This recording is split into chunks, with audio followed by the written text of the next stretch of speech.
We heard the I'm sorry.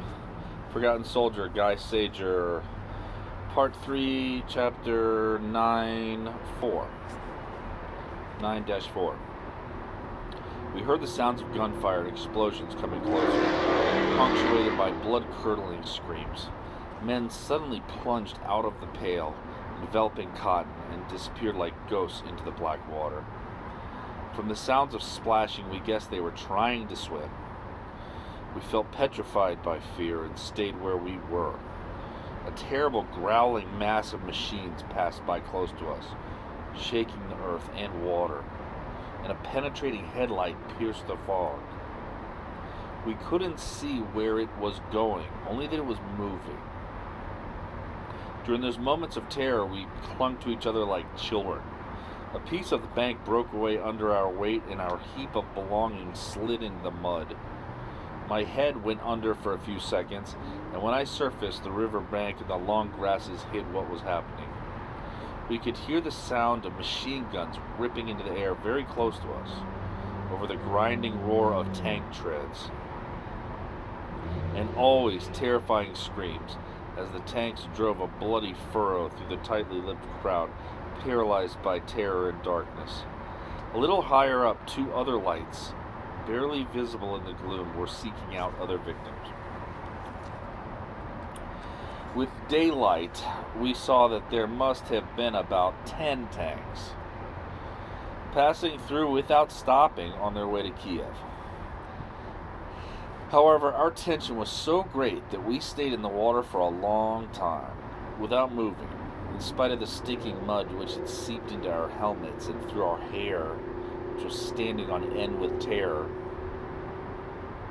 With absolute accuracy, the German guns firing from the other side of the river had drawn the Bolshevik tanks onto us and contributed to the horrible deaths of many of our men. Cries for help drew us from our slimy refuge, and we ran to do what we could to help the dying, which was very little. We saw sights so horrible they were beyond any imagining. We shot a great many men to put them out of their misery, although mercy killings were strictly forbidden. At dawn, the fog lifted, and an almost spring-like sun ushered in a new day of difficulties and disappointments. Burial squads were forcibly organized and began their grisly work, grimacing with horror. Everyone who managed to escape this damn duty went off as far as they could to try to sleep or warm up. My partly dried clothes had gone stiff, and I felt uncomfortable and ill.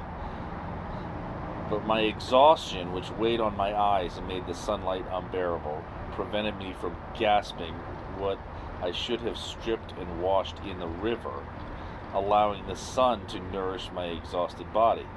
I stayed as I was, immobilized by my need for sleep, staring through half-closed eyes in the damp gray-green of my uniform, turning slowly yellow as it dried.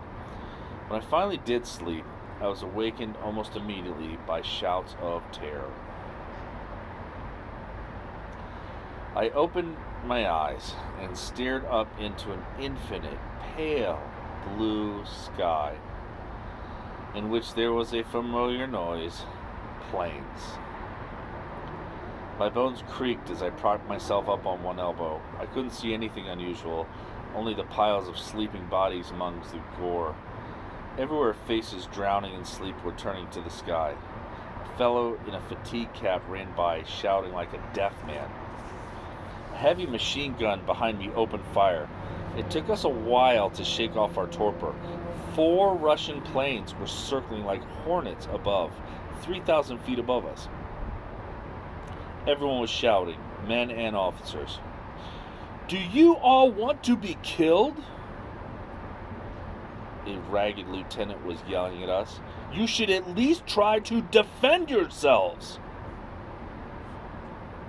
We feverishly grabbed our guns and waited with one knee on the ground for the enemy, who was about to drop from the clouds. However, the yaks went away. It was inconceivable that they should have been afraid of us, so we concluded they were running out of gas. We rubbed our eyes and sighed with relief as our partially revived sense of vigilance died down. Everyone was thinking of stretching out again and catching up with his lost sleep.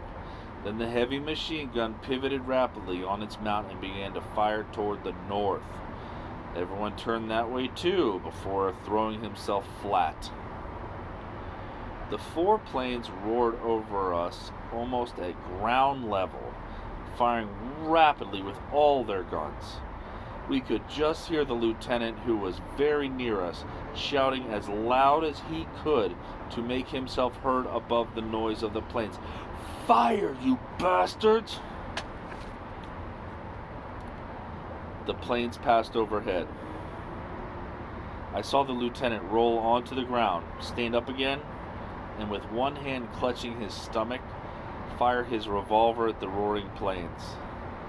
Then he grimaced, fell to his knees, and rolled over onto himself. Of all the men around us, he was the only one who had been hit. The planes had reserved most of their fire for the overloaded, almost motionless rafts, which made perfect targets.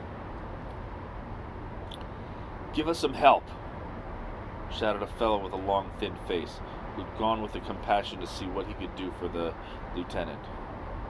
Why in God's name did he stand up? "He was acting like a hero," answered one of the felds, "and he was the only one. We should all be ashamed." The thin-faced fellow was helping to carry the dying man down to the river's edge. I was behind him with some of the lieutenant's things. "Shame has nothing to do with it," he said, sighing heavily. We had not been abandoned. From the west bank, our anti-aircraft guns were firing on the Russian vultures ahead, and the 2 ramshackle rafts on the river were continuing their dangerous journey. There must have been many dead and wounded men on board, to judge by the agitation we could all see. The planes dived down toward the swarming strip of ground, which rang with screams of pain and cries for help, and toward the raft, and achieved a hideous massacre. Every time the danger withdrew for a moment, so that we could lift our heads and look out over the reeds, we saw scenes of tragedy.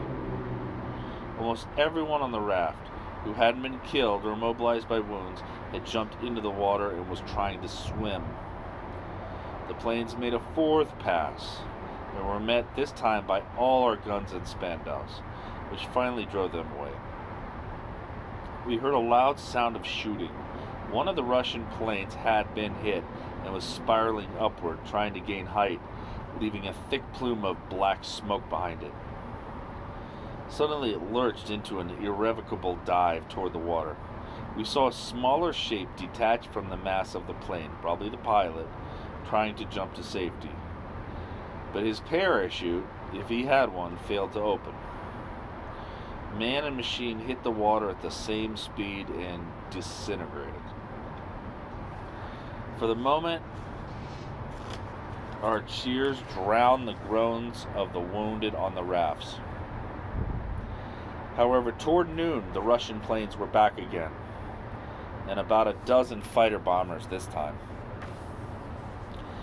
In the interval, we had deepened our hole so that we were better protected, but we couldn't reach the planes with our fire. The Russians, as before, attacked the heavily loaded rafts on the river, which had almost reached the west bank.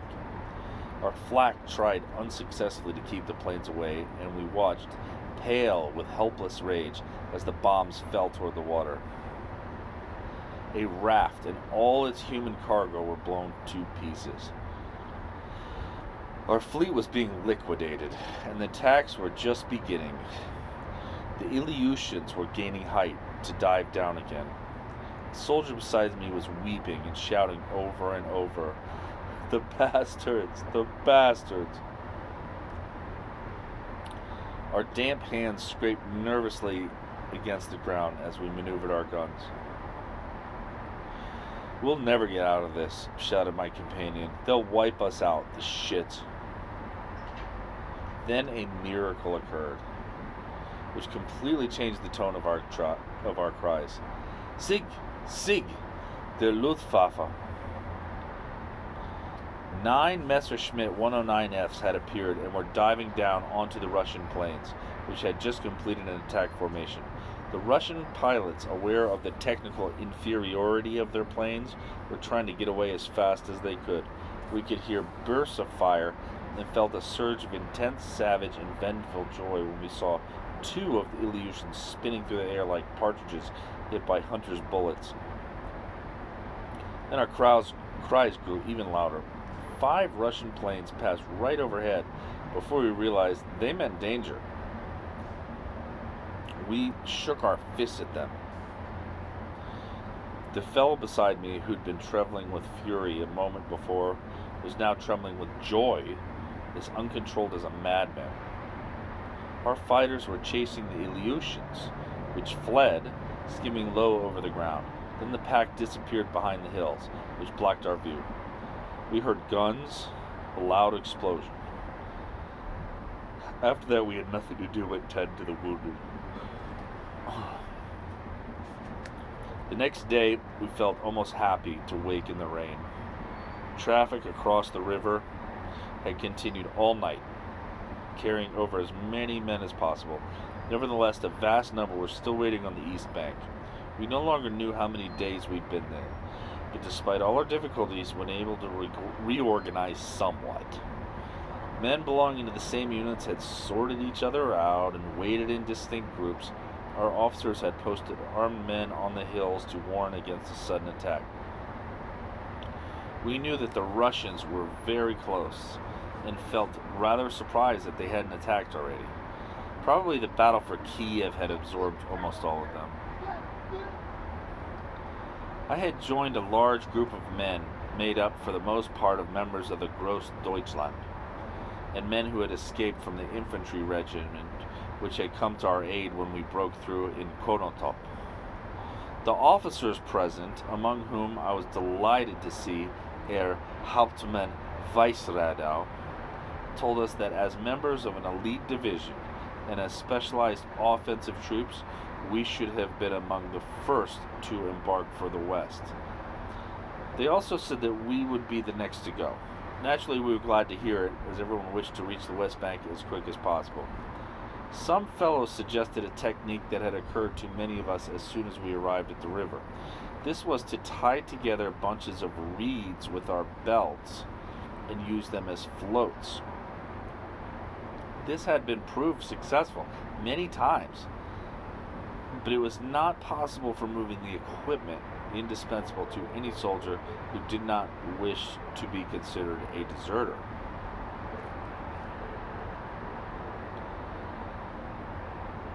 The reception of those unequipped men on the other bank must have been sufficiently poor for our officers to forbid escape by reed float. It was difficult for them to impose discipline on men simultaneously paralyzed by fear and prepared to affront the devil. Many men, in fact, drowned or died of pneumonia, and many, after risking everything, were court-martialed. I no longer had any clear idea of our situation, and set about trying to discover from the soldiers in my unit what had happened to my friends. Perhaps someone among these 3,000 men waiting in the mud had run into Hals, or Lenson, or the veteran, stretched out on an armful of long, soaking stalks, dreaming of a distant utopia, indifferent to the rain running down his resigned features. But my researches were in vain, and my questions remained unanswered. Once I thought I recognized a couple faces from our disbanded company. I talked to the fellows, who answered evasively that they no longer remembered anything that had happened. They were absolutely exhausted. My questions only seemed to annoy them. Their stunned minds seemed capable of only one idea, that they had to cross the river. There was only one person who might know a little more than the others, Herr Kapitan Weissradau, but the respect and fear which officers required of us made it almost impossible to speak to them. A few of the older soldiers were bold enough to approach them, but for a boy like myself, it was entirely different. However, I was so consumed by a desire to speak to the captain that it must have showed on my face. Also, I was always lingering somewhere near him or his group. I was sitting on my bundle a short distance away from Vicereidau, and two or three other officers, including a major, when Vicereidau began to walk toward me.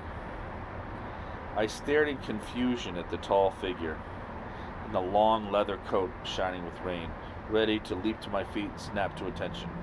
But the captain gestured me to stay as I was, so I remained on the ground with my eyes glued to his face. He seemed even taller than usual because I was so loaded down. "What regiment do you belong to, young fellow?" he asked. I stammered out my regimental number as well as the number of the scratch company I was taking into for the retreat from Konotop. He took me for a check, so I explained my origins to him. Was all he said about that. Those scratch companies were the last ones out. I led several of them myself. "I know, Herr Hauptmann," I said, blushing. "I saw you." I couldn't get used to the idea that the captain was talking to me. "Ah," said Vicereidau, "then we have memories in common of a difficult time." "Ja, Herr Hauptmann." He reached for a cigarette, but the packet was empty. Had he perhaps been going to offer me one? "We'll be crossing tomorrow, young fellow, and I expect you'll be getting a long leave." The word "leave" was like a sudden sip of champagne. "Leave?" "I think so. We won't have stolen it from you." Sensations which I had thought I would never feel again immediately revived. All the emotions I had buried with so much difficulty. Could it be possible? But it had always been possible. How could I doubt it? I suddenly realized the full weight of my despair. How absolutely I had given up hope. Now I began to think again, timidly, gently, of Paula. Since he had organized in the special assault group, there had been no mail. Although they had been moving continuously, this lack of news had weighed on me terribly. And then, in the face of such intense misery and disgust, words describing love and tenderness lost their meaning. Everything I had felt seemed to have been swept away in the dust and noise of crumbling houses, in misery far more intense than the miseries of love. Since Belgorod, terror had overturned all my preconceptions, and the pace of life had been so intense one no longer knew what elements of ordinary life to abandon in order to maintain some semblance of balance.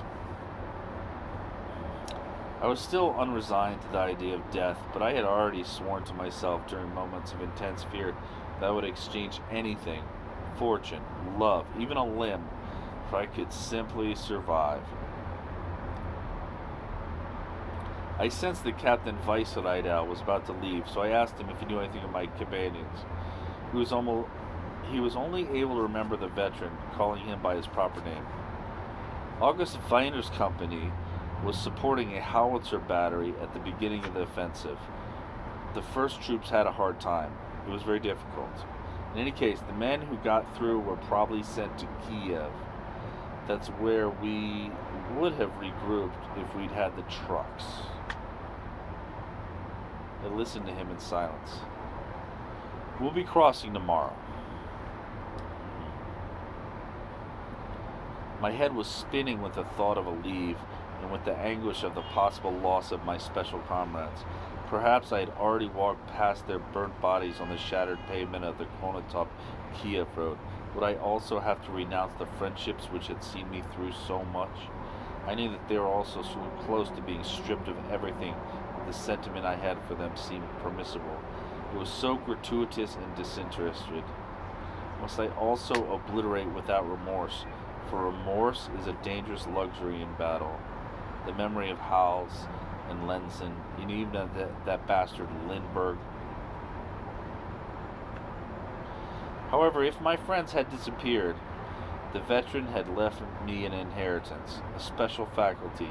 I would relive all my good memories, even the worst moments, and lie on the ground inert and almost insensible, oblivious to the rain which my saturated cap was no longer able to soak up, and which ran over my face and collar and down my neck. The rain streaked across my cheek would take the place of the tears I should have shed. The rain continued for a long time, through the night and the next day and the end of the next afternoon. The soil on which we waited had become a giant sponge.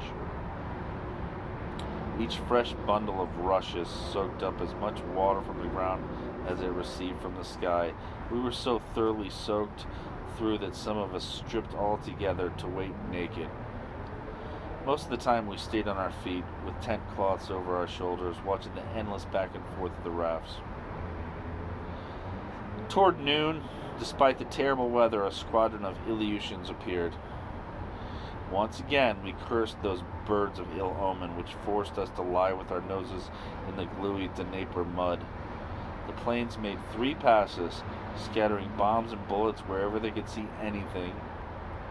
Once again, we were filled with a panic which ended only when the list of killed and wounded had grown a little longer. Finally, toward 6 in the evening, as the light was fading, our group was taken in charge by the transit services. We were ordered to collect our things and proceed in good order to the 3 embarkation points where the incessant trampling had transformed into an astonishing quagmire. Carrying our arms and baggage covered with slimy mire, we set off down the road despite the mud which threatened to engulf us. With heroic patience and discipline, each man waited his turn, enduring the torrential rain without complaint. With our feet in the muddy water, our boots could no longer resist. We kept our assigned places. The last man to embark had to wait for several hours. Vague, momentary smiles lit our almost unrecognizable faces. At last we were going to cross, and all of this would be over. Would we be able to dry ourselves and sleep, perhaps even in comfort, and stop being afraid? We clung to our most hopeful thoughts, though we were haunted by one last fear. What would happen on the trip across? Would the overused, overloaded boats make it? Or would they sink, carrying 100 desperate souls to the bottom? And then there were the Yabos. If any Russian planes appeared, we could all remember in clear detail the horrible massacre of the day before. Then it grew dark. Russian planes rarely flew at night, so perhaps we were at least safe from them. When it was my turn, I climbed with 100 men onto a raft whose planks had been splintered by the passage of 1,000 hobnailed boots. I watched anxiously as the water rose to within a foot of swamping us.